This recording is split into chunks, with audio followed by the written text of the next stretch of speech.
On the first episode of this podcast, I said something that turned out to be controversial, and it led a couple listeners to email me challenging what I said. My main pushback comes in response to your hypothesis that we professors only want to use Gen AI for the things we like least about teaching. That's Rob McLeod. He's a professor of biomedical engineering and internal medicine at the University of Utah. On that first episode, my guest was an expert on learning and AI who talked about how worried he is about careless uses of AI in education that don't take into account how different AI works compared to how human brains work. And in the interview, I was surprised when the professor said he would be totally fine with an AI avatar standing in for him in a lecture video, because he said making videos is tedious. He talked about the power of synthetic media, where AI could make a video version of him that looked strikingly realistic. We've been experimenting AI-generated synthetic media, looking at if the same content is delivered by me recording my video in front of a screen, or human expert recording the video, versus the same content delivered with AI-generated synthetic media. And in our experimental results, we have shown that there is no statistically significant difference in terms of the learning gains. To me, this seemed like a teacher handing over a key part of his job to a bot, just because he didn't like that part of teaching and wanted to focus on other things. And so I made this big argument that it seems like everyone is okay with automating some part of their job to AI, but that no one can agree on which part is okay to hand off to a bot and which parts are key and should definitely only be done by humans. But Rob, the listener who wrote in, argued that I was missing something important here.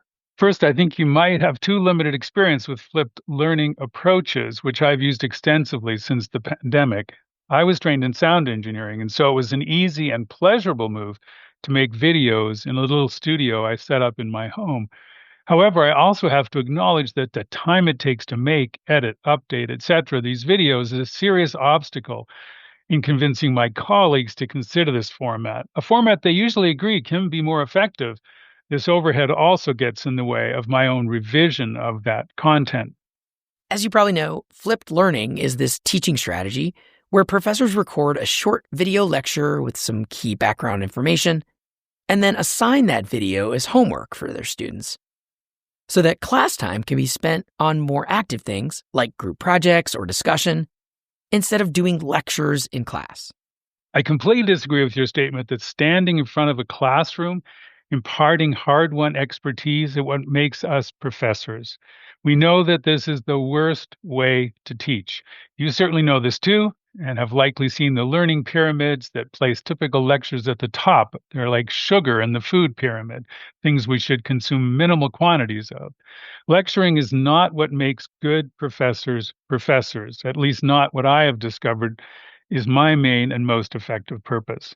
So this email by Rob, it ended up sending me on a journey to learn more about this idea of using AI to quickly spin up teaching videos with an avatar version of the professor. Is this going to end up being one of the big ways AI comes to education? Hello and welcome to Learning Curve, a look at what it means to teach and learn in the age of generative AI. I'm Jeff Young, a longtime journalist exploring the intersection of education and technology. So when Rob reached out, I was super curious to hear more. And it turns out he is someone who has spent a lot of time over his career as a professor trying to improve his teaching and to make it work better for his students. A love of teaching is what drew him to being a professor in the first place. But early in his time working at universities, he realized that research was the activity that was going to be most rewarded. The challenge we face, the stress we're under, is trying to juggle that desire to do a good job teaching with the realities of the need to deal with all the other parts of our job. And when we chatted, he reminded me that professors do more to support teaching than many people might realize. We are on the committees. We're coming up with curriculum. We're dealing with all aspects of teaching. I'm involved. I've been the director of an undergrad program for almost 20 years.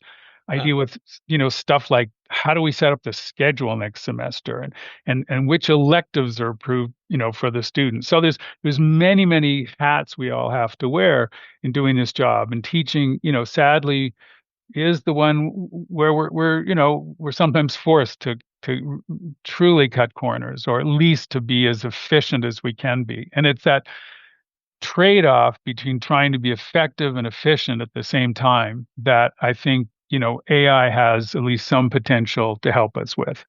During the pandemic, when so much was shut down and classes moved online, Rob says he finally had the time and opportunity to try a flipped teaching approach that he had been reading about and wanting to do for a while. And as things went back to in-person teaching, he had to get creative to find a space where he could break his class into groups for discussions and hands-on work that wasn't in a traditional lab. Well, I created a classroom. I found a room that was not set aside as a classroom space. It was kind of an undefined lab space in our engineering building. And my colleague tipped me off that, there's this room and, might work for kind of small teaching like you're talking about. So I found this room. I glommed onto it. I managed to get it sort of officially designated to our department. And then I went over to we have like all universities, we have a facility that collects old furniture and things that need to be, that are available for reuse on the campus, right? That you can get for free. So I went over there with my colleague helped me with this. We found some tables, we found some chairs. I love this. I bought a screen and a projector and a few whiteboards and put them around the room. So I created this space and I said, this is enough space for 4 tables, 8 people per table, 32 students. I'm putting 32 chairs in here, no more. Exact. And they fit. Everybody can fit in that space. And that's how we're going to do this.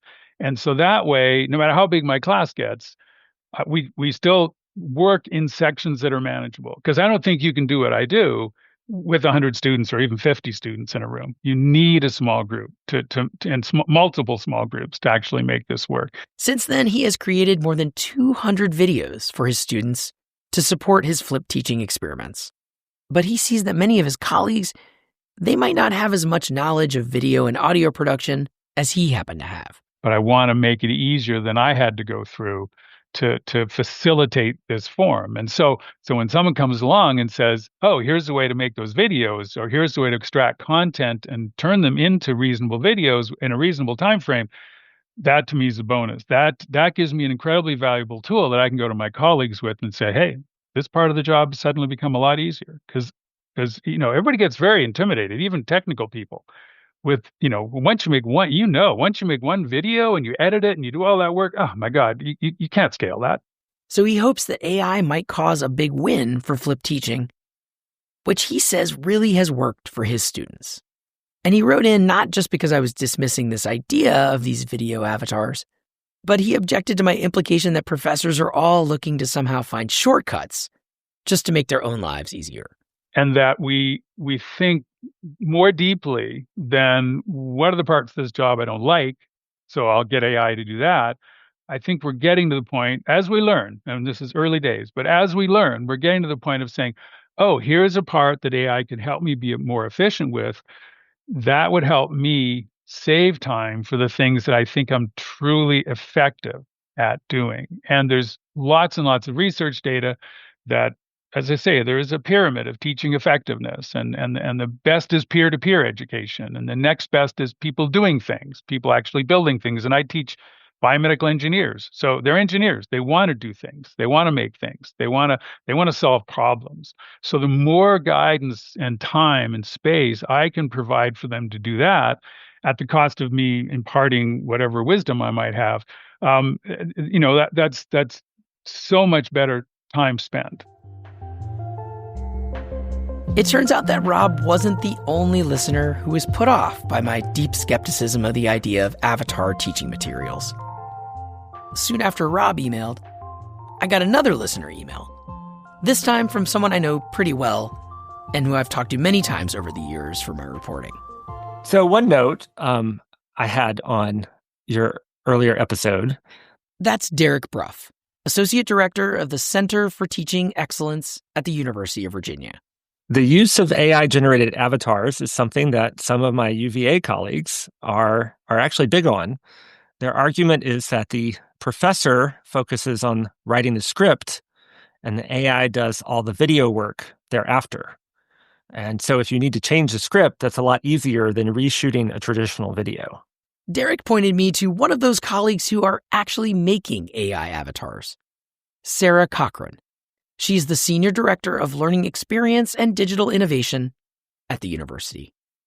Before I got to talk to Sarah, I first met her AI avatar, which is featured on a UVA website demonstrating their experiments with the technology. The demo is essentially an AI chatbot interviewing her AI avatar about her professional background. My background in music is a bit niche, and like a lot of folks in higher ed, I thought I was going to be a professor. But after my TA funding ran out at the University at Buffalo, I took a job as an academic advisor at Southern New Hampshire University. That's where I discovered instructional design and realized it brought together everything I love. If you watch this avatar and weren't paying close attention, you might think it's the real college administrator. There are some few minor oddities, though, in how the avatar moves. Like one time when her head moves forward for no real reason between sentences. In some moments like that, it felt a little creepy in what has been described as the uncanny valley, when virtual technologies are realistic, but not quite perfect, and it can trigger unsettling feelings. When I set up an interview with the real Sarah Cochran by Zoom, I started by asking what motivated her to get into making an AI version of herself. It can be so expensive and costly to produce a video that doesn't look like you recorded it on your, Holding on your phone computer, right? Or on your right. phone and stuff like that. So, and you have to learn the technical, like upskilling or the knowledge that you have to gain to even be able to do some sort of post-production on it. Is the learning curve can be steep depending on what tool you want to use, right? And so it's how can we make it cheaper, still produce a decent product while also kind of like democratizing the access too. So if I'm a faculty member that maybe isn't technologically savvy, that's absolutely okay. How can I create a video that looks pretty good for my class, that's easy to edit, and I don't necessarily need help from anyone else to do that. She has worked on lots of old-fashioned video shoots for online courses she's helped make at her previous roles at the Southern New Hampshire University and Northeastern, including one course that she says cost well over 6 figures to produce, though she noted that not every course was that expensive. Another huge benefit of these tools is the dubbing. So that way, if you wanted to translate it into different languages with ease, that's another huge benefit. So if you were to create, your video in Synthesia or HeyGen, and then you were like, I want to offer a class or a section of my class to, people who are native Spanish speakers, you can then dub all of your videos into Spanish, and it would actually align your lips with the dubbing as well. Okay, I have no idea what you all are thinking out there, but I had so many questions about what it's like to make one of these avatars and how students react. I have a student intern right now, and so I made him watch a lot of our avatar videos, and I was like, how do you feel about this? And he's like, I don't know if I'd want an avatar of my professor. And why? What do you get a sense of why? Just because is it that uncanny valley? Like it's a little eerie? I think it's about the feeling that maybe the professor didn't want to what's the word? They're phoning it in? No, I don't know about phoning it in, but it's like you're losing that. I think maybe it is the uncanny valley because you're losing that connection to your professor because they're there, but they're not there, right? Right. Yeah. They did create that video.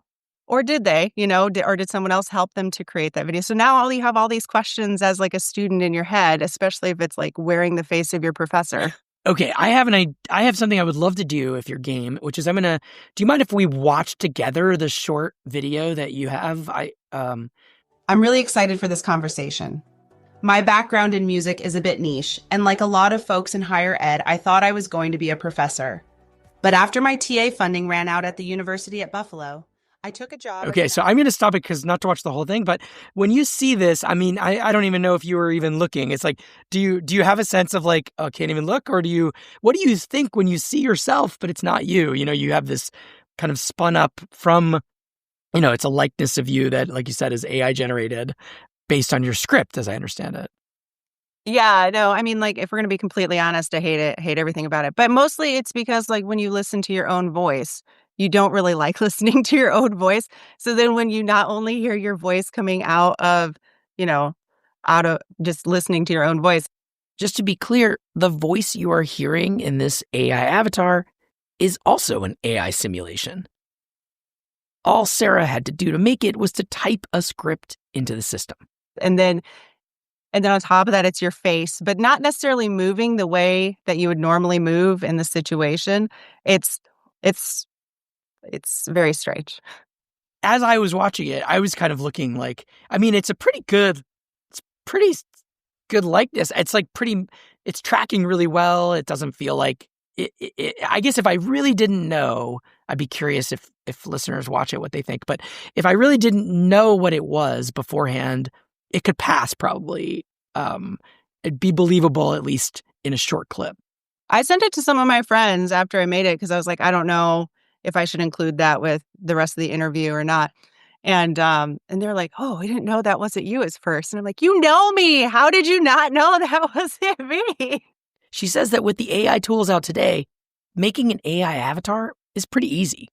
We've compared different tools. We have subscriptions to a bunch of them just to see like strengths of each one. What can they do well? What can they, don't do so great at? And then we started using them and, kind of piloting or proof of concepting them in various situations with partners around. Are you frozen? No. Oh, sorry. Okay. Wow, I'm you just were sitting so still. good at standing still. Okay, this was a strange moment in this conversation. I was there on Zoom listening carefully, but I guess I was so still that Sarah thought the system had frozen and that I wasn't there anymore hearing her. It's amazing. I was just reminded, I sometimes tap on my desk and mess up the microphone. So I was trying to sit still. So still. And I'm like, gosh darn it, my internet froze. Anyway, we shook that off and got back to talking about how to make these avatar videos.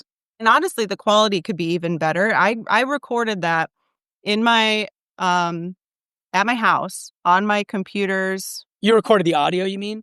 No. So like basically what you have to do, this was created using Synthesia.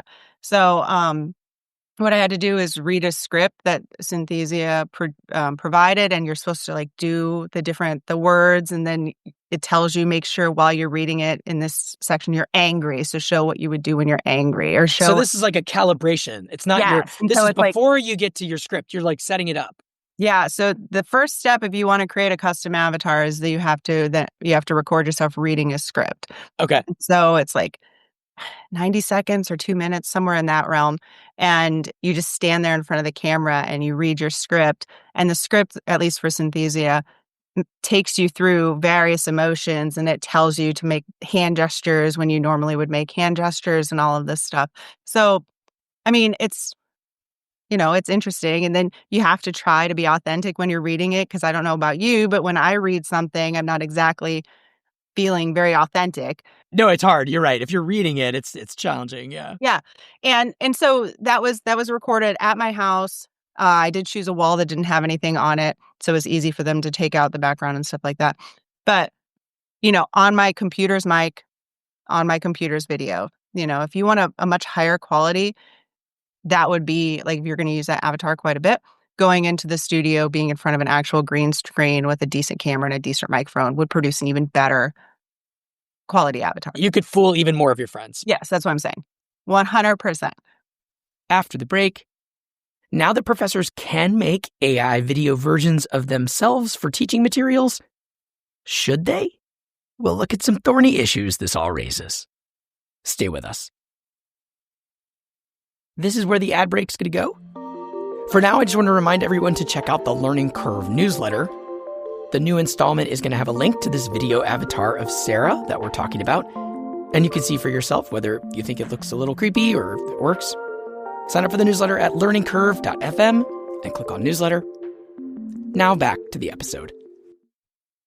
Okay, so my first reaction, and I'm sure some other listeners might share it, is, I don't know, like that there's something that maybe this shouldn't even be done, because yes, you can. And here we are, like, it has these benefits. You can do this now. It was not possible a couple years ago. But, should you automate this? Is this something that could go too far, even if you are not at your institution going to do that? I know some faculty, for instance, are concerned broadly about AI being used to replace them, like after they leave, say, or if you're an adjunct, and you do this and you make the course, well, why do they need you anymore? So what would you say to some people that would worry about some of these labor issues as these tools roll out? Well, it's a valid concern, and having your likeness, it's not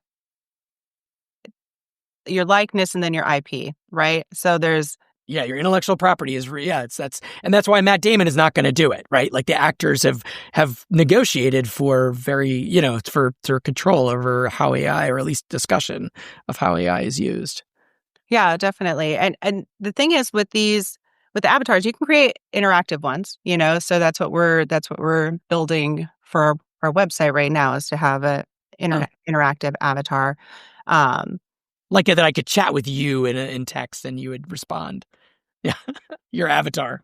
Yes. Yeah. Well, we're having a debate on whether or not we want to use one that's like a public avatar, or if we want to use like, whether that be myself or a member of our team or something like that as the avatar. So we're still actually, I wouldn't say fighting, but having a discussion about who it's going to be, because of these questions, which is, let's say someone leaves, and then we have your likeness on our website as our avatar that's answering people's questions and everything else. So in that case, we're leaning maybe more towards a public avatar, because it does seem strange if, let's say I used our student worker and that he was our avatar, and then he left UVA or graduated or, didn't continue on with us. It would be strange to have our student worker still being our avatar answering our question, right? Yeah. Yeah. And what is a public avatar? How would you do that? What is that? Is that your mascot? Like, what does a public avatar mean? Well, you could create one that's your mascot, or I could turn my dog Rowan into our avatar if I really wanted to. Of course you could. I think about I'm not thinking right. I'm like, of course it's your dog. That would be it. My imagination has not gone through this yet. Okay. Oh yeah, no. You could choose whatever, but they also, so the tool that we're using right now to create the interactive avatar is HeyGen. And so they have like just their public avatars that you can use for the interactive avatars and have them up on your websites. So it's stock art, so to speak, or basically, yeah. Okay, so if this keeps going in 5 years, or in some small amount of time, do you imagine there won't be professors making videos anymore because this will be the way to go? This avatar. No, the professors are going to have to make the videos still, because I think you're going to have the reaction from similar to my student worker, which is just wanting to hear their professors, their stories and their context, and how this knowledge that they're imparting they've used in their own experiences. Like the relevancy and whatnot comes from the professor. And there is something about talking to a person. We're talking virtually right now, but like I can read your emotions. They seem very, very realistic, except for that one time when you froze. And I'm like, I might have to mention that in the thing. That you weren't real anymore. It's probably because you're so steeped in this that you're looking for like, oh wait, did I lose my human? Yes, right. Is my human gone now? This is terrible. But you feel that connection even virtually, right? And so that's still terribly, terribly important. And I don't think that we're going to lose that. So UVA is in the very early stages here, with lots of questions still to sort out. And after talking to Sarah, I had more questions that I was curious to ask. So I had a longer call with Derek Bruff to hear what he thought of all this. Because these days, he is a national expert on AI in teaching. And he's currently co-writing a book called The Norton Guide to AI-Aware Teaching. I think one thing to keep in mind is that certainly right now, and probably in the future, we need to be really transparent with our use of AI with our students. There was that story earlier this year, maybe last year. I think there was a student at Northeastern University who was... I'm sorry, I have to stop you. The Northeastern student is the last episode I did. I chatted with her. Oh, yes, you got to check it out. I haven't heard it it's yet. okay. It's in the queue. I feel bad I interrupted Derek there, but I was just so excited because he was about to cite the situation I covered in our previous episode, where a Northeastern University student caught her professor using AI to make slides and lecture notes without telling the students that it was AI. And she lodged a formal complaint with the university. People keep raising that scenario because it's very specific. She asked for her money back because she felt cheated. Yeah. And I think, regardless of the specifics of that scenario and how it turned out, I think there's a general principle there that, yes, our students are expecting us to show up as their teachers. And what showing up means can be very different, right? So let's take the flipped classroom example, and let's think about, I'll also caveat, I flipped my classroom for years without using any video work whatsoever. I would have my students read the textbook. I would give them very targeted readings with guided questions and some questions that they would answer for me. And so there's a way to structure the flipped classroom that is not video intensive. I just want to put that out there. But many faculty do find the video as a useful medium for that pre-class exposure to whatever the content is. Right. Give the sort of things you need to know to then do something with the material. That the student may not be familiar with.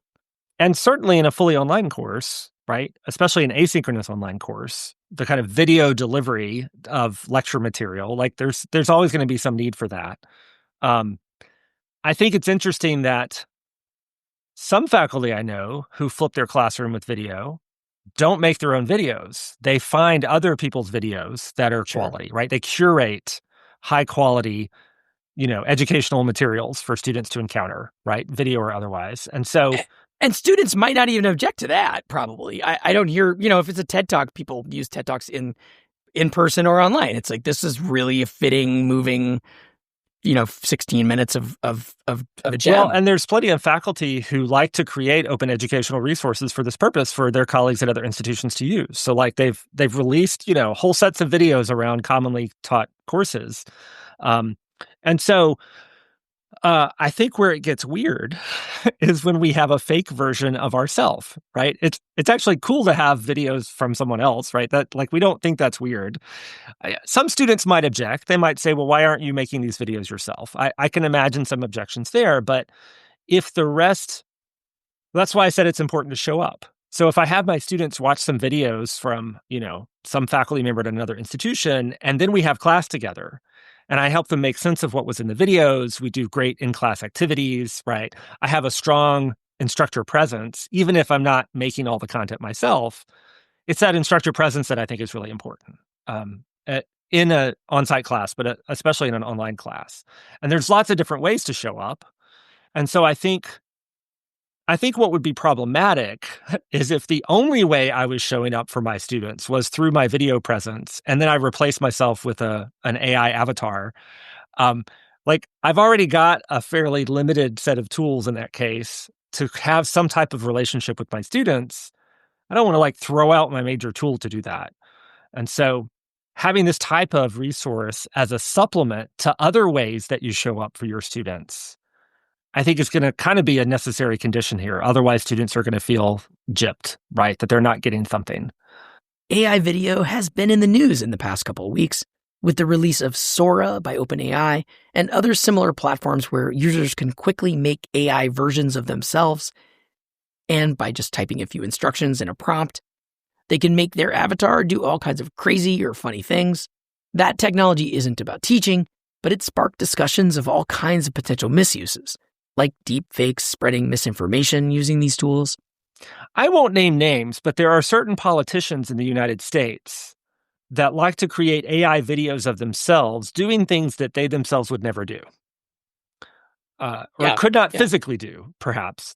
And so, you look at some of these AI videos and you're like, that's clearly a fake. Clearly that person did not do that thing, right? We know it's a fake.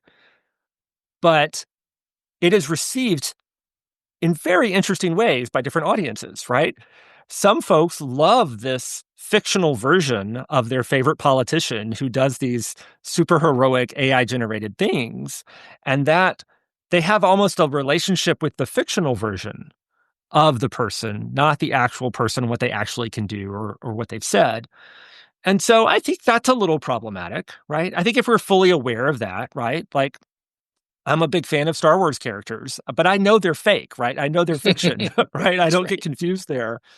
And so I think, I mean, I can imagine some very clever faculty who are, again, connecting with their students in a lot of different ways anyway.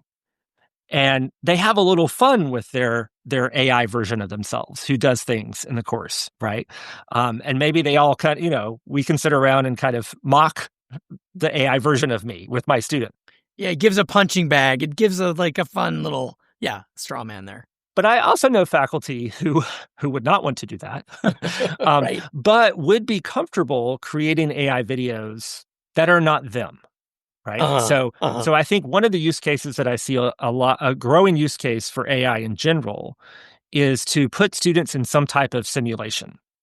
So this type of pedagogy happens a lot in nursing, it happens in education, happens in some other fields where you want students to have a chance to practice talking to a patient or practice talking to a parent of a student in your class, right? Right, before the stakes are real, just have this, a safe environment. Right. And like if I think about kind of medical education or nursing education, sometimes the simulation is a robot dummy and you're practicing physical skills, right? That's a different kind of use case.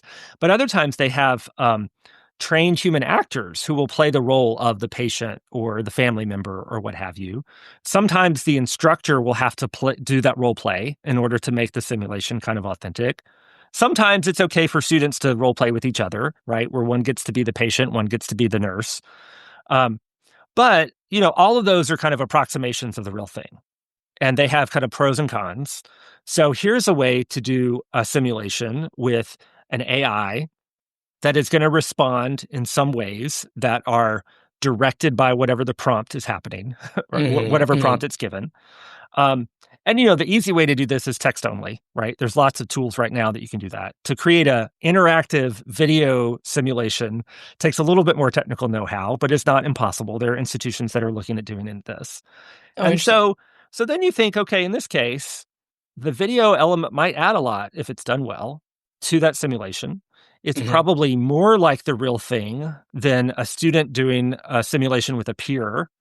It may be less like the real thing than a trained human actor who does this regularly, right? Like there's going to be, but who has that actor to hire? But that's a resource, right? That some institutions have that type of resource and some don't. And so if you think of this as kind of a constellation of options for trying to do a simulation, then you can start to see, okay, well, this could have some utility in some cases and not in other cases. And in that case, it wouldn't have this added effect of somehow replicating the instructor. Like you wouldn't have that weirdness to deal with because everyone knows it's a fictional character that you're interacting with. The quality of the interactions are still interesting and useful educationally, but you're not doing anything to disrupt the relationship the student would have with the instructor. I like your kind of, positioning it as showing up. And so as long as there's some acceptable to the students and to the employer degree of showing up, whatever, any of this could be fine. And what I also think is interesting in that example you've switched to with this, a video simulation, whether it's in the character of the professor or not, it seems like that clearly feels like something new and an addition that's not, just being the lecture. I think that's the interesting thing that, we're bound to see as AI matures. Instead of just putting it in to do the thing that has always been done, adding something or trying some other new way to involve this technology that wasn't possible before because of resources or whatever. Yes, I think this is a hard thing to grapple with, though, because sometimes when we have it do something new and different, we react strongly and negatively because it's new and different and weird. And because I hear there's been a lot of work over the last couple of years in education of trying to think of like, what are the metaphors we use to think about AI? And there's a lot of different metaphors, and the different metaphors bring different lenses, right? And so I'm a fan of this. Yeah, this thought journey. Yeah. So okay. So these metaphors, how does it fit here? Well, and I think about let's say another use case I hear a lot about. We want to give our students some type of AI-powered tutor bot so that when they have a content question at 2 a.m. and the instructor is rightfully asleep, they have someone to ask, right? They don't have to wait till the morning. Right. And, sometimes instructors even kind of style these tutor bots as like a robot clone of themselves, right? Sure, the AI twin. Right, the AI twin. And, maybe it's just text. Maybe it doesn't have the video piece, whatever. But I think it's interesting to think, how are the students using this AI tutor bot? And what would they have done if they hadn't had that available at 2 a.m.? So you could compare a student interacting with a tutor bot as like, well, gosh, they could just come to my office hours and ask me the questions. I would love to answer their questions and have that connection with my students during office hours. And the tutor bot is clearly an inferior copy of me. So why would I want them to do that at all? There's no reason.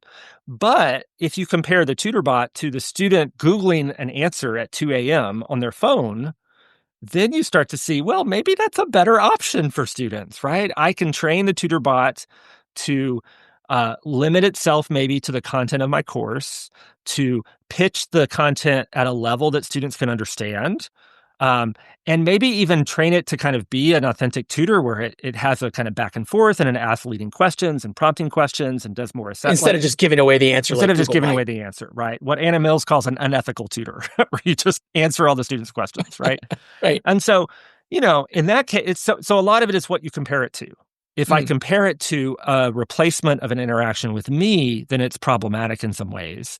If I compare it to a replacement with an interaction with Google, it may actually be a much better option. And so that's why I feel like sometimes I love thinking about what can we do with these tools that we've never done before? What kind of new learning experiences do they come up with? I find with AI, people have such a visceral reaction to the technology that I need to situate it more often among things we already know and help people kind of situate it usefully in that landscape. So coming back to my initial reaction to these Avatar Professor videos, my first reaction to the idea was, again, that robots were taking away a key human aspect of teaching. But an interesting counter-argument is that lecturing, when it's just broadcasting information, is not really where the important human aspect of teaching rests. And if there are choices between a pre-recorded video lecture with a professor versus lots more up-to-the-minute videos where a bot version of the prof is made by a human professor, maybe that is more human. Especially if that means the human professor is using that time to be talking and working more directly with the students. I do wonder, though, whether that is how this is all going to play out.